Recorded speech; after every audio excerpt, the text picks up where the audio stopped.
Back to Media Day Live inside M&T Bank Stadium. I'm Bobby Broyles along with Brandon Noble. We're joined by the Rhode Island Rams. Guys, enjoying Media Day so far? Yes, sir. What if some of the former players that came here in the past, did they kind of prep you at all what to expect, or just you guys just kind of winging it? Oh, yeah, they guided us in the right direction, told us what it was all about, Yeah. But they just told us it was exciting, Yeah, it's a fun day. Yeah. You just take it stride by stride. So, well, Coach, first winning season for this program in 17 years. Congratulations. A fun team to watch last year. What did it mean to have a winning season for this program moving forward? Well, I think it meant everything to the step we needed to take at that time. Mm-hmm. I think for, our fans, for our school, the opportunity to put a winning season on the field for first time in 17 years was a phenomenal step. Mm-hmm. For our football program, it was, a couple of steps away from where we really wanted to be, and we look back on that last season and are very proud of our accomplishment. We've been able to build a new facility as a result of some of the excitement, but at the same time, the guys on my right and my left and all the kids that they're representing back in that locker room are hungry as heck to be able to find a way to get number 7 and number 8. Those are the ones that are magic numbers in our conference, and, but never discredit your accomplishments. These guys have done an unbelievable job in terms of, refacing our football program, and, we still got work to do, and I think this is a year that we've got a tremendous focus and a tremendous team coming back and great excitement going forward. What are the things, Coach, that you guys have really harped on to help these guys take that next step, from the spring to the summer and as we roll into camp here in a couple weeks? Well, these guys have listened and learned from all of their experiences. Truth be told, that listened to Tim Hightower, I laughed because I heard what Tim was saying, related very much to Aaron when he came in here as a freshman. Kyle Murphy, came in and has learned, how to do things on a consistent way. We haven't done anything magical. What I do is, I point out where the weaknesses are. If we're going to win the close game, we can't do that. We can't do that, and we need to do this. And, that's a little vague, but, to give an example of how attentive they are, we went into this last season. We said we have to be able to correct our turnover margin problems. As a result of that, we ended up becoming the first in the league, I believe, in turnover margin, and that helped us get to 6 wins. Now let's find a way, and what the magic answer is to get ourselves to higher than that will be dependent upon how we line up and play each and every week going forward. Aaron, a breakout season for you in 2018. You come back as the CA's leading receiver, so you're a bit of the going from the hunter to the hunted as you go into 2019. Just back to last year, what can you credit to some of your success, especially from last year? What can you credit that to? I could credit a lot to my teammates. I can't do anything without the line blocking and the tight ends blocking, the quarterback throwing the ball to me. So, it takes a collective effort. It's not only me at the top, it's Rhode Island at the top, So it's a team effort, and I'm going into this season working harder, doing things that I didn't do last year to break that 1,000-yard barrier, to win another game, or, just putting my head down and going. So that's about it.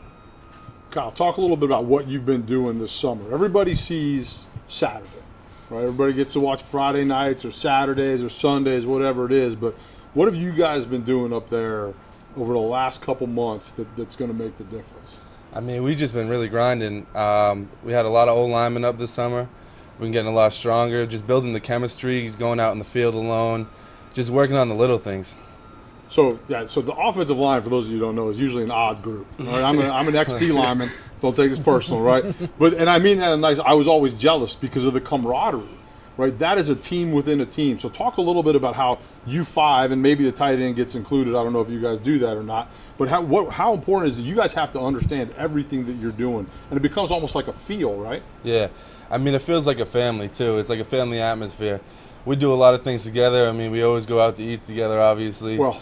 We're all liking it like our different ways too. So, we really just bond. We've gotten closer. We got some young guys, some older guys, but we're really just coming together this summer. Excited for the season.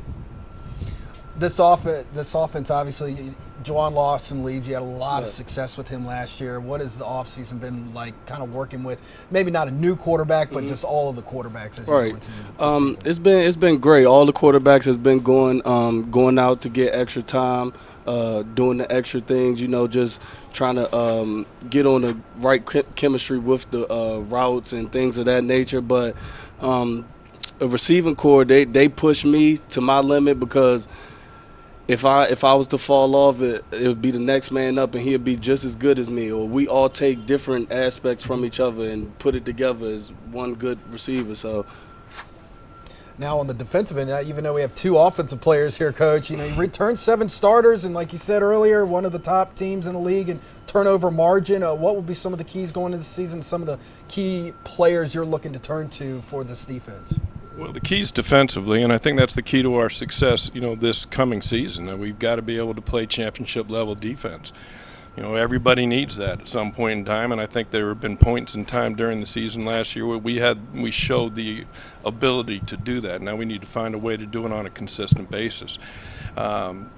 We've got, as I watch the all-conference preseason team, I'm looking at each position, and I'm comparing our players versus those, and I think we've got some guys that have very representative skills. So like any magic in defense is a question of getting 11 hungry dogs. They're going to chase the ball relentlessly and be able to get there in a bad mood. And I think that we've got the makings of it. We're a little untested at linebacker. We've got an incredibly deep defensive line. Our secondary is very athletic, but we're going to have to move some bodies around to make sure we find the right chemistry.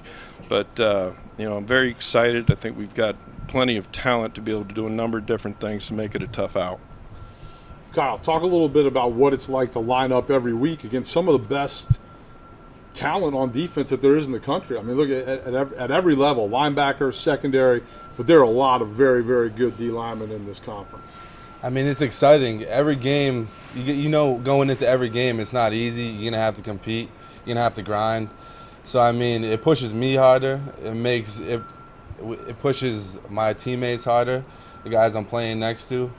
And we push each other every single day in practice because we know we got a good competition coming in.